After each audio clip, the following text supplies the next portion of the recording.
అందరికి నమస్కారం. నేను శిరీష. ప్రస్తుతం మనతో పాటు ఉన్నారు ప్రముఖ ఆధ్యాత్మికవేత్త జ్యోతిష పండితులు పవన్ కుమార్ శర్మ గారు. గురుగారితో మాట్లాడతాం. నమస్కారం గురుగారు. శ్రీమాత్రే నమః.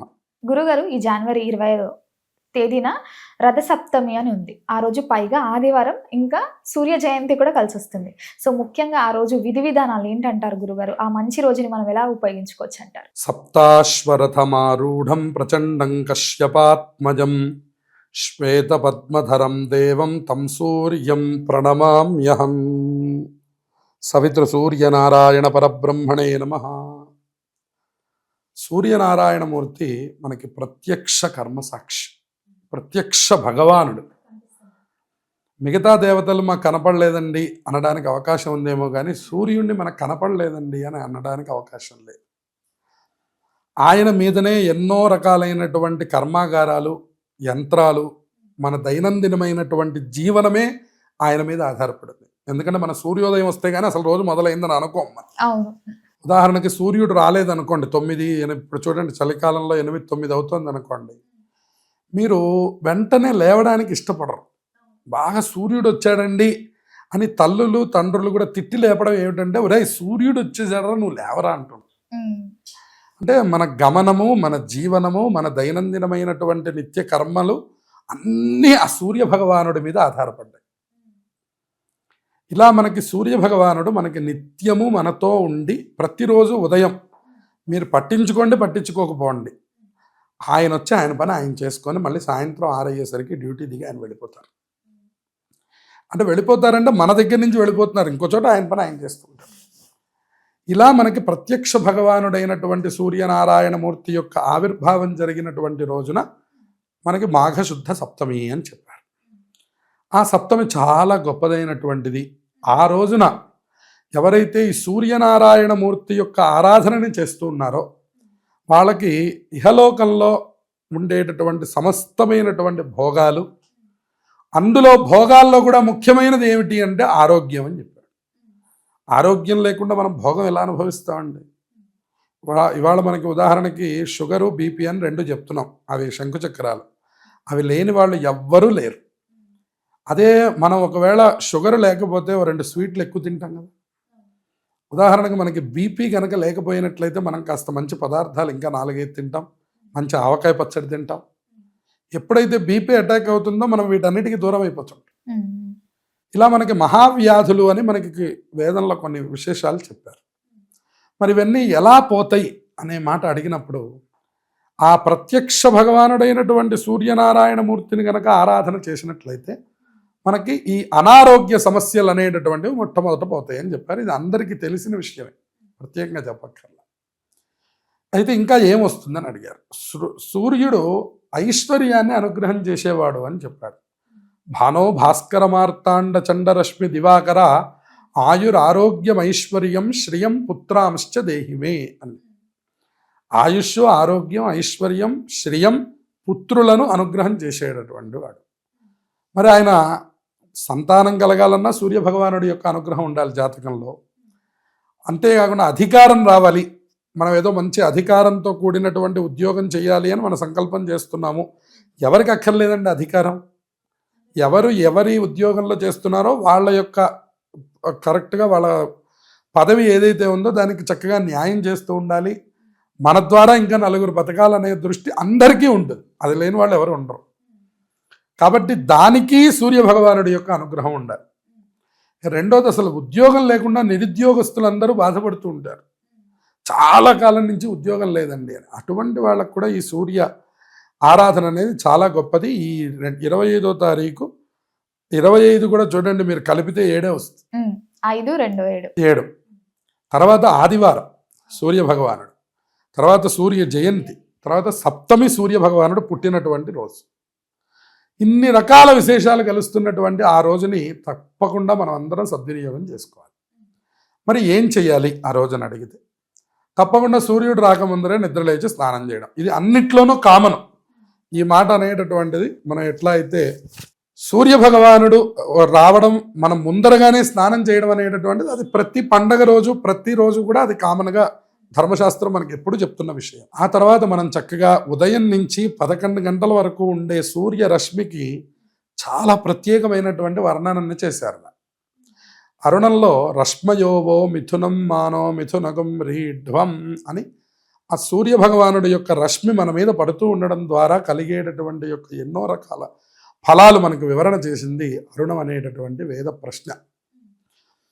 ఆరోగో భ్రాజపటరః పతంగ అని ఈ రోగములు లేకుండా జీవనం చేయడానికి కావాల్సినటువంటి యొక్క ఎన్నో విటమిన్ల యొక్క శక్తి మనకి ఆ సూర్య కిరణాల్లో నుంచి మన దగ్గరికి వస్తున్నాయి.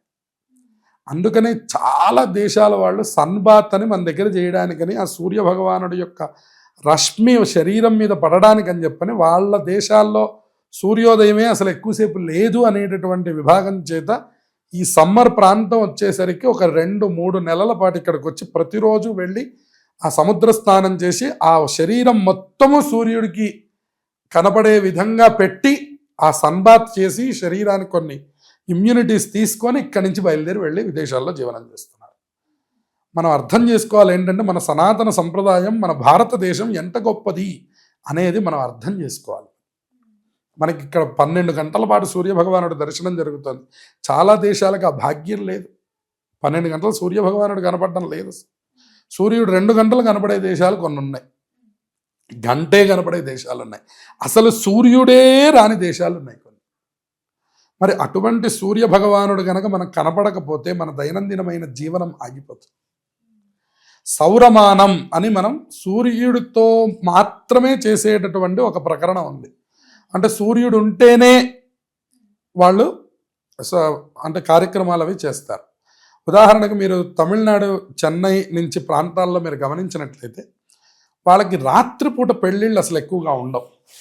వాళ్ళకి మీరు ఏ పెళ్లి చేయండి, ఒడుగు చేయండి, గృహప్రవేశం చేయండి, ఏ కార్యక్రమం చేయండి, మధ్యాహ్నం 2 గంటల లోపల అన్ని కార్యక్రమాలు పూర్తయిపోవాలి. సూర్యోదయం అయ్యాకనే మొదలు పెట్టాలి. సూర్యోదయం అయిన తర్వాత మధ్యాహ్నం 2 గంటల లోపల మీరు ఏ కార్యక్రమం చేసినా అయిపోవాలి వాళ్ళకి. దేని వలన అంటే వాళ్ళు సూర్యుడు లేనిదే ఏ కార్యక్రమం చేయరు వాళ్ళు. దాన్నే సౌరమానం అంట. మనం పాటించేటటువంటి దాన్నేమో చాంద్రమానం అంట. చాంద్రమానం అంటే మనకి చంద్రుడు ఉన్నప్పుడు కార్యక్రమాలు జరుగుతాయి, సూర్యుడు ఉన్నప్పుడు కార్యక్రమాలు జరుగుతాయి. కానీ సౌరమానాన్ని పాటించే వాళ్ళకి మాత్రం సూర్యుడు ఉన్నప్పుడే కార్యక్రమాలు జరుగుతాయి. మనకి గుజరాత్ అటుపక్కన కూడా ఈ సంప్రదాయం. కాబట్టి ఈ రకంగా సూర్యభగవానుడు మనకి ప్రతిరోజు కనపడేటటువంటి సర్వలోక కర్మ సాక్షి ఆయన. మనం చేసేటటువంటి పుణ్య పాపములను కూడా ఆయనే బేరీజు వేసి ఫలానా వాడు ఫలానా పుణ్యం చేస్తున్నాడని సాక్ష్యంగా నిలబడతారట సూర్యచంద్రులు ఇద్దరు కూడా. అందుకని దేవతలకి కళ్ళు వర్ణించాల్సి వస్తే ఒక కన్ను సూర్యుడు, ఒక కన్ను చంద్రుడు అని చెప్తారు. అందుకని సూర్యభగవానుడు చాలా ప్రత్యక్షమైనటువంటి వాడు ఆయన. అందుకనే మనకి పితృదేవతలను చెప్పవలసి వస్తే వసు, రుద్ర, ఆదిత్య రూపాలు అని చెప్తారు. తండ్రి, తాత, ముత్తాత అని 3 తరాలు చెప్తారు, 3 పేర్లు చెప్తారు. ముత్తాత ఎక్కడున్నాడండి అంటే ఆదిత్యలోకంలో ఉన్నాడండి అన్నారు.